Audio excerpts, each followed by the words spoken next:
Welcome everyone. Thanks for your interest in and attendance at today's presentation titled The Systems Engineering Conundrum, Where is the Engineering? I hope that the paper and this presentation will have a significant impact on you when you return to your organization as you view its state of systems engineering practice and provide feedback. To better understand the context of today's presentation concerning where is the engineering, let's begin with a statement of the problem.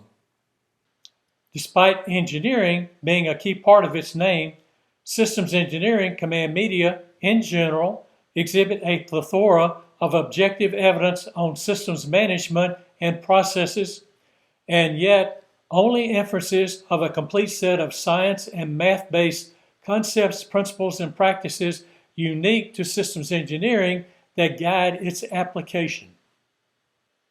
Bottom line, despite its name, systems engineering today is not considered an engineering discipline by its peers due to a lack of a scientific phenomenon on which science and math-based principles are derived. It's time to shift this outdated 1980s paradigm and restore systems engineering technical competency as an engineering discipline. This presentation is an expansion to the original IS 2021 presentation to include news updates and provide additional information. We will begin with an introduction to systems engineering's technical competency void, define its context, and explore how systems management evolved under the guise of systems engineering. Given that frame of reference, we will discuss misconceptions and misinformation about systems engineering and how these have proliferated via the internet. Next, we will investigate how systems engineering evolved from the 1950s and how professional organizations have allowed this outdated paradigm to proliferate unchecked and unmitigated. We will conclude with a summary followed by chat Q&As for attendees. Let's begin with a brief introduction to the systems engineering technical competency void. Today's presentation and paper is the third in a series of papers I have published and presented concerning the state of systems engineering and its technical competency void. In the early 1950s, the U.S. Air Force experienced major complex technology integration issues and project failures that resulted from several underlying management engineering issues. Specifically, management became frustrated with engineers who were unable to graphically depict their creative and innovative engineering processes for the managers to use to plan, organize, and direct like World War II production lines. Likewise, engineers became frustrated with management's inability to comprehend and understand the complexities of the technology.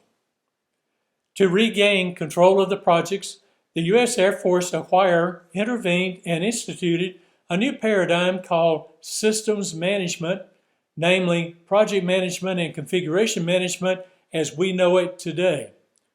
Disciplined engineers who were systems thinkers were given system engineer titles and relegated to communicating, coordinating, and integrating the work of other engineering disciplines, namely as technical managers, not engineers.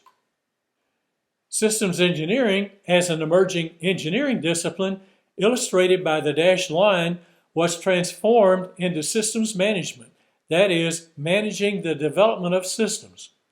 For the past 65 plus years, the systems management paradigm has flourished at the expense of systems engineering technical competency, leaving the void illustrated by the triangular-shaped red zone. Over the past 6 decades, systems management, masquerading under the guise of systems engineering, has claimed that documenting processes, conducting CMMI assessments, system engineering professional certifications, and others would reduce the project performance issues. Although some improvements occurred in the form of organizational discipline, these initiatives did not address the root cause of the issues, specifically maturing systems engineering as a core engineering discipline educationally, organizationally, and programmatically. As a result, industry, government, professional organizations, and others, as primary users of systems engineering, have a conundrum. Do they continue this systems management, heads in the sand, business as usual paradigm, a source of many project technical performance issues, or initiate a mid-course correction to restore systems engineering discipline and technical competency? If you would like to learn more about this history, read Dr. Stephen Johnson's The Secret of Apollo, as well as various papers he has written that are included in the references at the end of this video. Here's another summary graphic from my IS 2018 paper. Engineering disciplines in general are typically characterized by a set of interrelated concepts, laws, principles, and theorems, and practices. In contrast, since the 1950s, systems management command media focus on the managing of the development of systems, whereas the engineering, namely systems engineering. As a result, a technical void exists as represented by the cloud formation, where are systems engineering's technical concepts, principles, and practices analogous to other engineering disciplines. As a solution to the systems engineering technical void, I published the second edition of my text in 2016. Let's explore how the systems management perspective of systems engineering evolved. Historically, U.S. government organizations, as early adopters of systems engineering in the 1950s, were acquirers of large military systems. Systems engineering was new and not well understood in industry, government, and academia. As a result, system acquisition and management policies were developed for government personnel who were tasked with providing technical oversight and management of the systems engineering activities performed by system developer contractors. Systems engineering handbooks and standards were published to provide best practices application guidance to government personnel overseeing the contractor's systems engineering activities.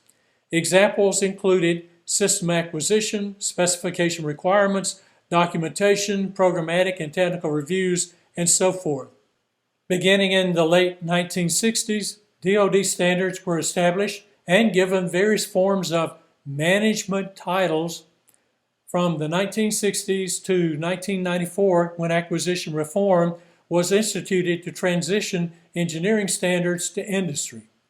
The 1994 Mill Standard 499B draft titled Systems Engineering was a change. However, the document was never approved and released as a result of acquisition reform. Now, this is a key pivotal point concerning where is the engineering. Observe the unwitting transformation of system acquisition and management policy subject matter into handbooks titled Systems Engineering. Given that the purpose and context of the handbooks to provide guidance to government personnel overseeing contractor systems engineering activities, the titles should have read System Engineering, Acquisition and Management Handbooks. Based on the law of unintended consequences, the system management paradigm, erroneously labeled as systems engineering, became ingrained as representing the scope, depth, and boundaries of systems engineering, which continues to today, 65 plus years later.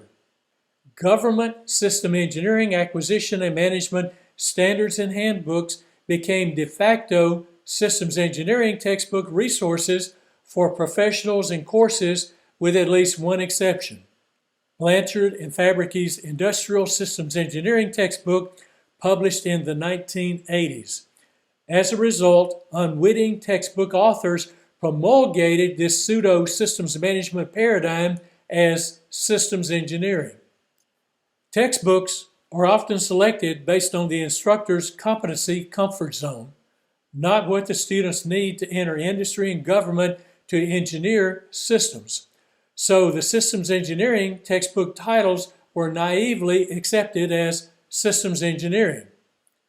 Even today, authors unwittingly continue to write systems management scope textbooks with systems engineering titles and make claims about best-selling guides for complex system development. Learn to recognize the difference. Observe the ABET box in the upper left of the chart.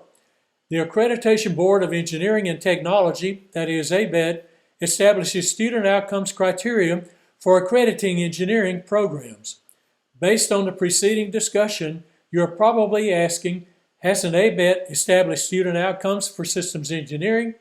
When this paper was presented at the INCOSE IS 2021, the answer was no.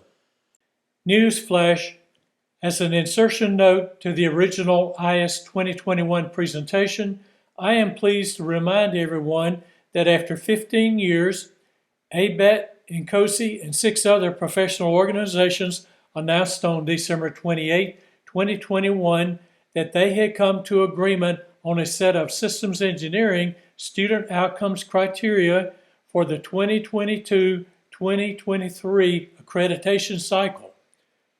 After many years, this is a major step forward in establishing a foundational framework for restoring and improving systems engineering as an engineering discipline. If you are a university or instructor accountable for preparing your systems engineering program for a periodic ABET accreditation or updates, I encourage you to read Systems Engineering Analysis, Design, and Development as the Systems Engineering course textbook solution for satisfying the new criteria. Now that we have resolved the ABET student outcomes question for academic systems engineering programs, let's return to the previous systems engineering evolution chart. Systems engineering professional organizations such as the ISO, IEEE, and INCOSE evolved and published standards and handbooks with various high-level systems engineering titles that address system lifecycle processes and activities for managing the development of systems, rather than the engineering of systems.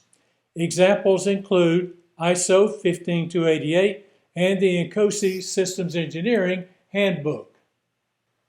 To understand how shallow the technical depth of the systems management paradigm is, consider Watson Strategic LLC's IS 2019 paper number 84 survey concerning the technical competency of INCOSE chapter meeting attendees across North America.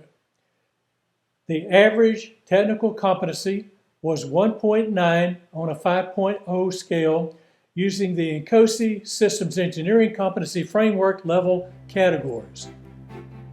Genuine systems engineering requires a minimum level 3.0 threshold competency, which is attainable with a university course taught by a competent industry experienced instructor using the second edition of my textbook.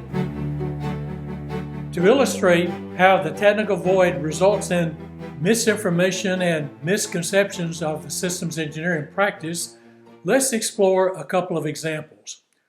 One of the most misunderstood concepts in systems engineering is the systems engineering process.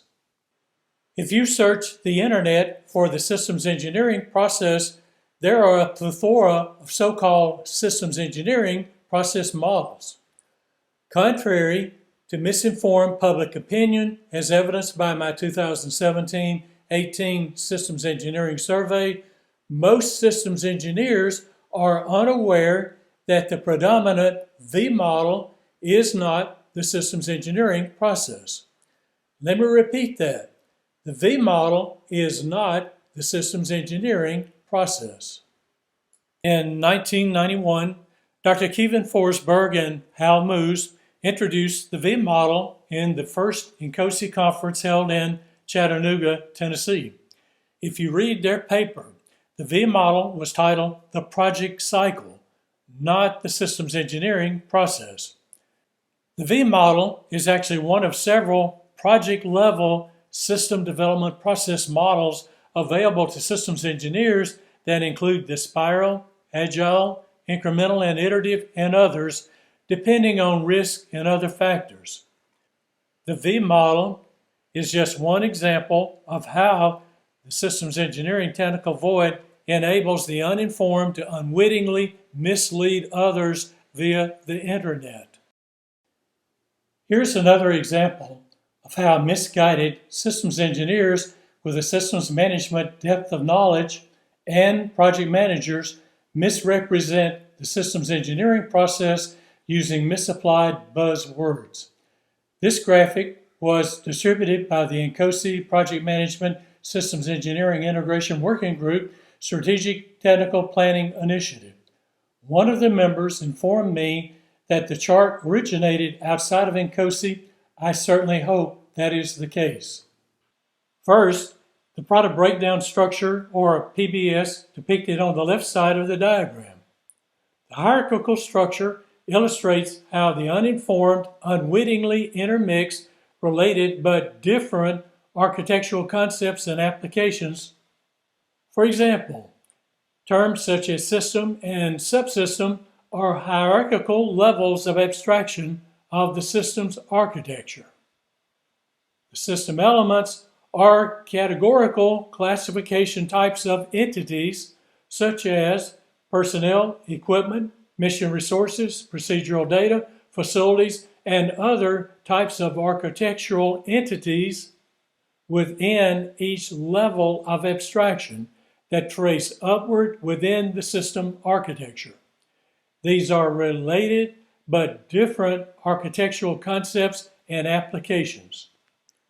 The V-model graphic, as illustrated, has numerous flaws that exemplify misinformation by the uninformed. Point number 1. The systems engineering process annotation on the graphic is incorrect.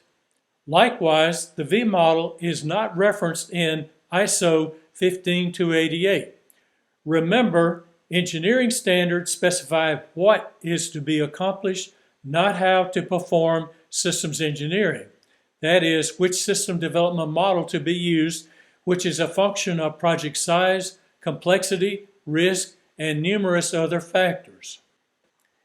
In this example, it appears that the original intent was to illustrate how the V model as a project-level system development process is used to translate a user's operational need into a deliverable system that can be verified and validated as meeting those needs.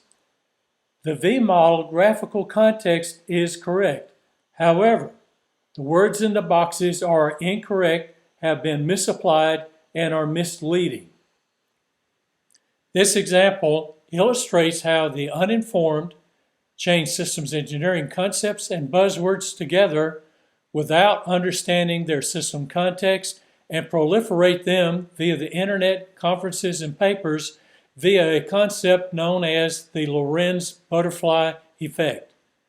Metaphorically, a butterfly flapping its wings creates minor perturbations in a local environment that cause chain reactions to expand exponentially into the global environment. To learn more about the correct way for implementing the V and other models, refer to Chapter 15 in the second edition of my Systems Engineering, Analysis, Design, and Development textbook. Summarizing, these models common to the internet, such as the V model, are project-level system development processes and not the highly iterative and recursive systems engineering process methodology for multi-level problem solving and solution development. Learn to recognize the difference. This takes us to a process not shown on the web that is commonly found in many enterprises. What most systems engineering enterprises misperceive to be systems engineering is nothing more than a traditional specified design built as fixed or SDBTF engineering paradigm. The paradigm is a derivative of the scientific method intended for scientific investigations and inquiries, not systems engineering, problem solving and solution development, decision making. learn to recognize the difference. Remember, system acquirers hire system developers based on their expertise to perform and deliver, not experiment with system solutions unless contracted to do so. As illustrated, the SD-BTF paradigm is an ad hoc, endless loop process that is inefficient and ineffective due to its focus on systems engineering activities that are always in a state of completion, not performance-based outcomes linked to project schedules. Systems engineers and engineers are often stereotyped by project managers and others as always tweaking a design when a deliverable system ships out the door to the acquirer. Unfortunately, systems engineering is blamed for contributing to the project technical cost and schedule performance issues while ignoring the fallacies and deficiencies of the SD-BTF process. Observe the cyclical ovals between the SD-BTF box interfaces. When the SD-BTF paradigm users hear that the genuine systems engineering process addressed later in slides is iterative and recursive, they mistakenly translate and correlate the systems engineering process characteristics into their own SD-BTF process domain as validation. These examples illustrate a key point American author Mark Twain, known for his wit and wisdom in the 1800s, observed. What gets us into trouble is not what we don't know, it's what we know for sure that just isn't so. Such is the case with believing systems management is systems engineering and the V model is the systems engineering process. Referring to my IS 2019 paper summarizing the 2017-18 Systems Engineering Technical Competency Survey, the results of the survey were appalling and indicative of the systems management and processes mindset. No one correctly depicted the current science-based systems engineering process. Instead, most depicted or described ad hoc variations of the scientific method with feedback loops such as the systems engineering process web search slide earlier.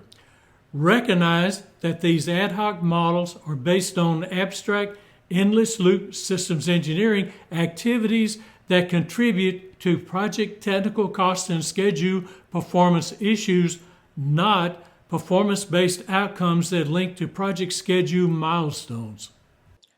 This takes us to the Watson systems engineering process, the only valid science-based methodology for a multi-level interdisciplinary systems engineering, problem-solving, and solution development. The process was first published in the first edition of my Systems Analysis, Design, and Development textbook in 2005. First, a brief discussion about the behavioral characteristics of engineers that originates from the educational environments. One of the problems in systems engineering, problem solving, and solution development is engineers are notorious for taking a, quote, quantum leap from requirements to a physical solution. This leap is typically driven by executives and project managers who believe that if you're not bending metal and coding software by the end of the first week of a project, you are, by definition, behind schedule. This is a classic manifestation of the outdated heuristic, quote, form, fit, and function, end quote, as a way of developing engineered systems. The uninformed dash mindlessly from box to box is illustrated by the red dashed lines. This is what occurs when engineering students of all engineering disciplines lack a bona fide course in systems engineering, such as the second edition of my text as part of their degree programs that is taught by an industry-experienced professional. They design the shape, size, and weight of the system box, figure out how the box should behave and define functions, and then define how it will operate, that is, an operational concept description, or OCD. The green workflow sequences of the boxes depict the logical, science-based approach. To better understand how the Watson systems engineering process avoids the, quote, quantum leap, let's summarize briefly. As with any systems engineering process, first and foremost is understanding the problem/opportunity space. The systems engineering process model is a staged sequence of 4 mutually dependent solution domains: a requirements domain solution, system operations domain solution, behavioral domain solution, and a physical domain solution. All solutions link sequentially and concurrently to the requirements domain solution and concurrently with the evaluate and optimize system/entity design solution. Each of the solution domain stages is offset to the right in time. As each domain solution reaches a level of maturity and reduced risk, the next domain solution is initiated. Over time, all reach maturity and are reviewed and approved. Referring to the right side of the graphic, let's discuss how the Watson systems engineering process is applied to every level of abstraction and entity within each level, iteratively and recursively in developing the multi-level system design solution. As a problem-solving and solution development methodology, many people erroneously believe that the systems engineering process is performed only once at the system level. That is false. Observe that I noted iteratively and recursively applied. When enterprises, systems engineers, and engineers that use the SD-BTF engineering paradigm presented earlier as their systems engineering process and hear this phrase, they nod their heads in agreement and think that is what our systems engineering process does, despite its ineffectiveness and inefficiency that contributes to technical cost and schedule performance issues. See how the imprinting of misleading information over the years becomes ingrained as a paradigm, that is, right words, wrong context of understanding. Summarizing, which systems engineering process model characterizes your enterprise's systems engineering process?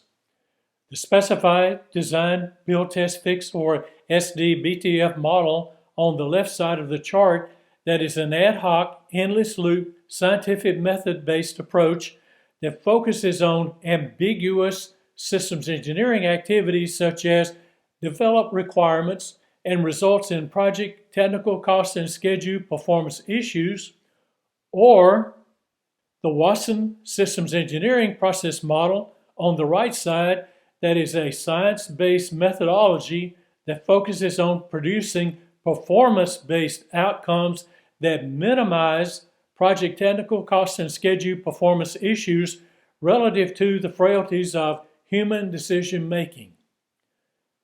To learn more about the Watson systems engineering process and how it corrects the shortcomings and deficiencies of the other systems engineering processes, refer to Chapter 14 in the second edition of my text.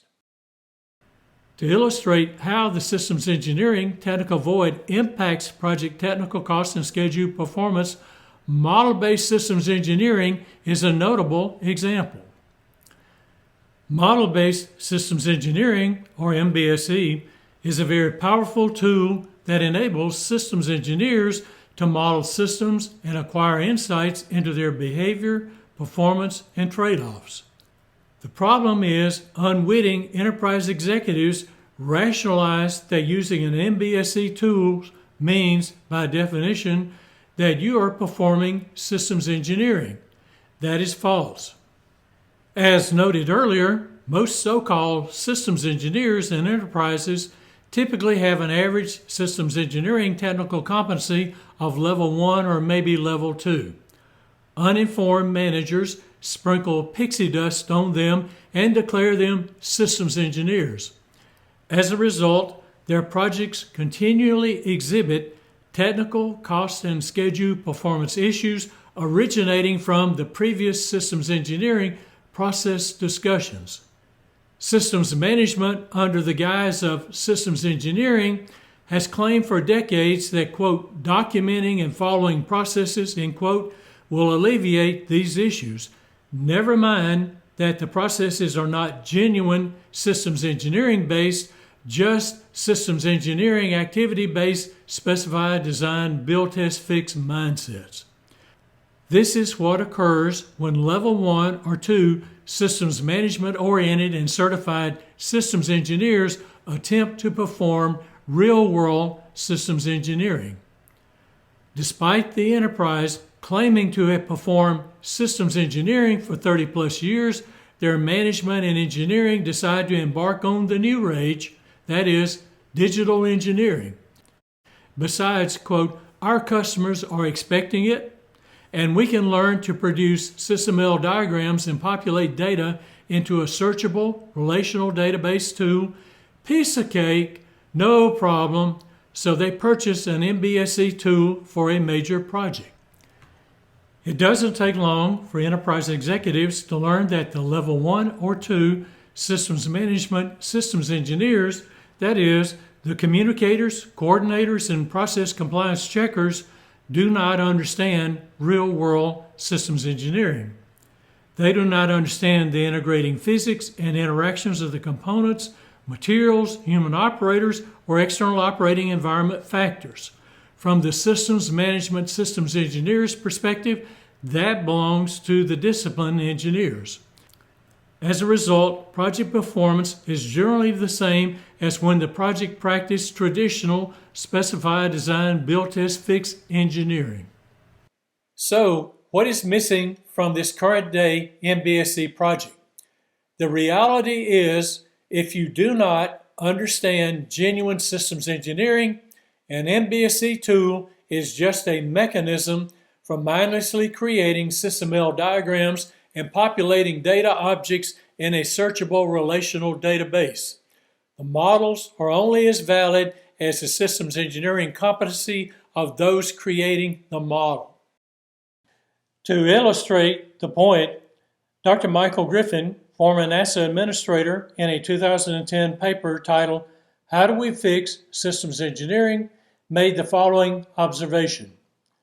While at its core, systems engineering is concerned with the interfaces between and among separable system elements, it should be realized that the more important understanding concerns the dynamic behavior of the interactions between these elements, not the numbers in the associated Interface Control Document, or ICD. For example, the Challenger and Columbia Space Shuttle disasters exemplify this quote.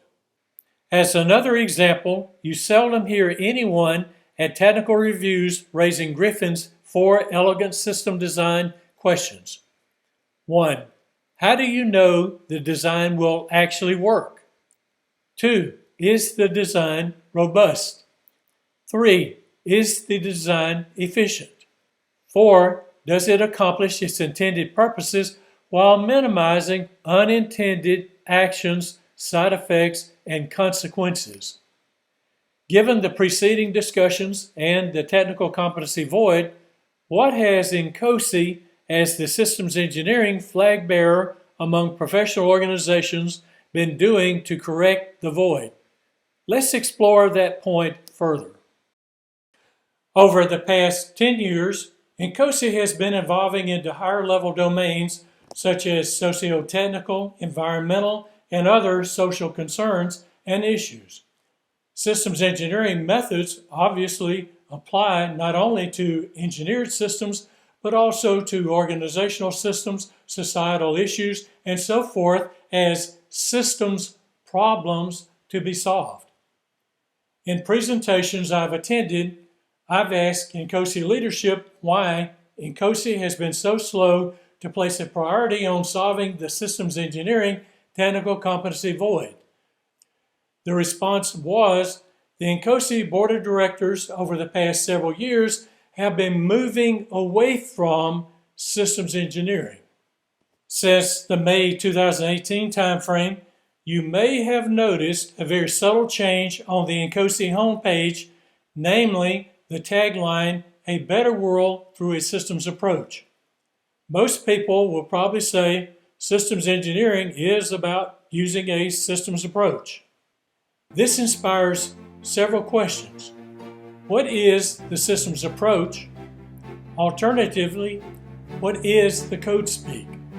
One would expect INCOSE, by virtue of its legal name, to be about systems engineering, not moving away from systems engineering. Over the past 31 years of its existence, INCOSE has focused on systems management and processes under the unwitting perception of systems engineering while ignoring the systems engineering technical competency void. Rather than solving the technical void, is INCOSE now pursuing a systems approach such as Bertalanffy's General Systems Theory, or GST, comprised of systems philosophy, systems sciences, and systems technology. Now, this is fine because systems engineering certainly has traceability roots in its concepts and principles to those disciplines. The challenge is INCOSE, by virtue of its name, is about systems engineering, that is, the engineering of systems, not abstract systems theory.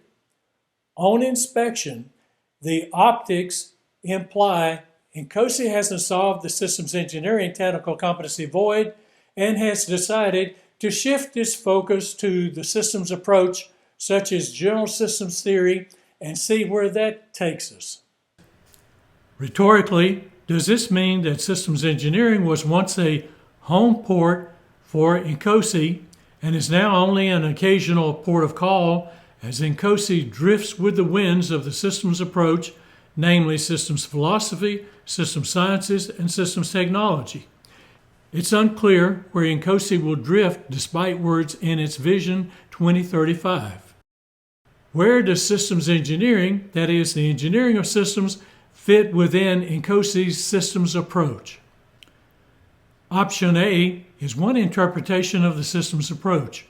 Referring to the left side of the graphic, let's simplify the universe as simply containing celestial systems, that is, stars, planets, and so forth, each comprised of natural systems and human systems in the case of planet Earth. On the lower right side, the engineering of systems is comprised of the integration of various engineering disciplines tailored for a technical project. Central to the concepts are genuine systems engineers that lead the integration of disciplines, teams, and the physics of the solution. Rhetorically, does INCOSE's view of the systems approach require technical projects to pay some form of homage to general systems theory and its three components? That depends, which takes us to an option B interpretation. In this construct, observe that the GST and engineering of systems ovals have been flipped vertically.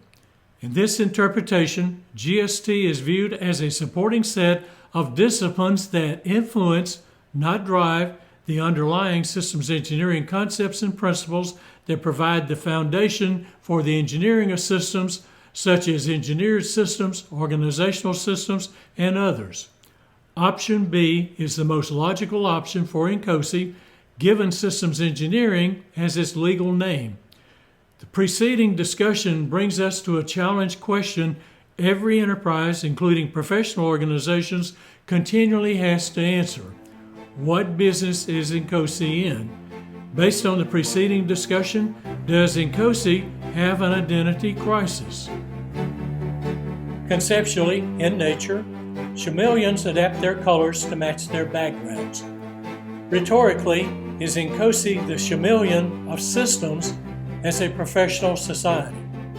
Is INCOSE the International Council on Systems Management, Systems Approach, Systems Philosophy, Systems Sciences, Systems Technology, Systems Engineering, or all the above?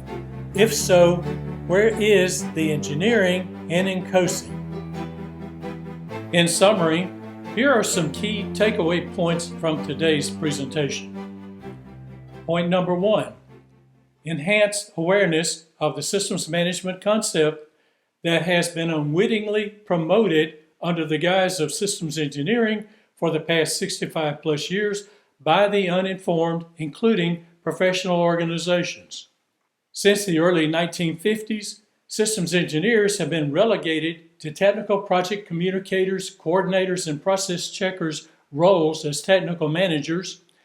Educationally, the technical aspects of systems engineering have largely been ignored at the expense of systems management. Point number 2, help genuine systems engineers, project managers, executives, customers, and others understand why and how their projects continue to exhibit technical cost and schedule performance issues that systems management claims to correct. Point number 3, with the advancement of MBSE tools, project managers, engineering managers, and executives are learning to recognize that despite the powerful capabilities of MBSE tools, they are nothing more than data loggers if the systems management educated systems engineers entering the data do not understand genuine systems engineering as an engineering discipline. Point number 4, it's time to shift this outdated systems management paradigm to its proper place as an element of the systems engineering discipline with a technical core competency as primary. Point number 5, help promote awareness that uninformed systems engineering textbook authors continue to unwittingly publish high-level systems management scoped textbooks with systems engineering titles. Remember, such textbooks do not represent the technical scope, depth, and boundaries of systems engineering as a core engineering discipline. Point number 6, systems management is an important element of systems engineering. However, recognize that the typical level of effort, or LOE, that a highly competent, genuine systems engineer spends on a technical project is only a nominal 15% of their total LOE, not 100% as a systems management communicator, coordinator, and process checker. Point number 7, processes are important, assuming they are efficient, effective, and have been verified and validated as genuine systems engineering. However, contrary to outdated current-day systems engineering paradigms, processes do not create successful systems and projects. Only highly competent systems engineers and engineers with a minimum level 3.0 competency, such as a course based on the second edition of my text, applying the verified and validated processes, posture, and enterprise for achieving successful systems and projects. If you are a team lead, systems engineering manager, or engineering executive, and have been erroneously led to believe by the uninformed that the systems engineering management and processes are systems engineering, that is false. The solution to project technical, cost, and schedule performance issues is to educate and equip systems engineers and engineers of all disciplines with interdisciplinary systems engineering knowledge, skills, and abilities, that is KSAs, as a requisite for engineering programs graduation. This will solve the disciplinary disparities and disconnect in team-based problem-solving and solution development, communications, and coordination that contribute to project performance issues. Given the increasing complexities of systems today and in the future, it's time to upgrade stovepiped engineering disciplines to ensure new graduates are fully prepared to assimilate into industry and government interdisciplinary team-based work environments and be productive on day number 1 of their employment. This is not rocket science. I encourage you to read the second edition of Systems Engineering, Analysis, Design, and Development, and papers referenced at the end of this presentation. This text is the most comprehensive compilation of systems engineering technical concepts, principles, and practices published to date for restoring systems engineering technical competency as a valid engineering discipline. In closing, we began our discussion by presenting a problem statement concerning the systems engineering technical competency void and its context. Today, industry, government, academia, textbook authors, professional and standards organizations have a conundrum. Do they continue this unwitting, heads in the sand, business as usual systems management approach under the guise of systems engineering, or do they acknowledge the void and commit to a mid-course correction to restore systems engineering as a valid engineering discipline? The choice is yours as a systems engineer, enterprise, or professional organization. It's time to shift this outdated systems engineering paradigm to 21st century systems engineering to correct interdisciplinary systems engineering contributions to project technical performance issues that subsequently drive cost and schedule performance issues that systems management claims to correct. Be sure to check the like box below the video image and subscribe to our 21st Century Systems Engineering channel for the latest video blogs. To learn more about Watson Strategic's systems engineering and interdisciplinary systems engineering training and consulting services, check out our homepage at www.watsonstrategics.com via the Services, Courses and Workshops, and Papers tabs web pages. Thank you for watching, and please share a link to this video with your colleagues, friends, and others. Best wishes to each of you for continued success in genuine systems engineering.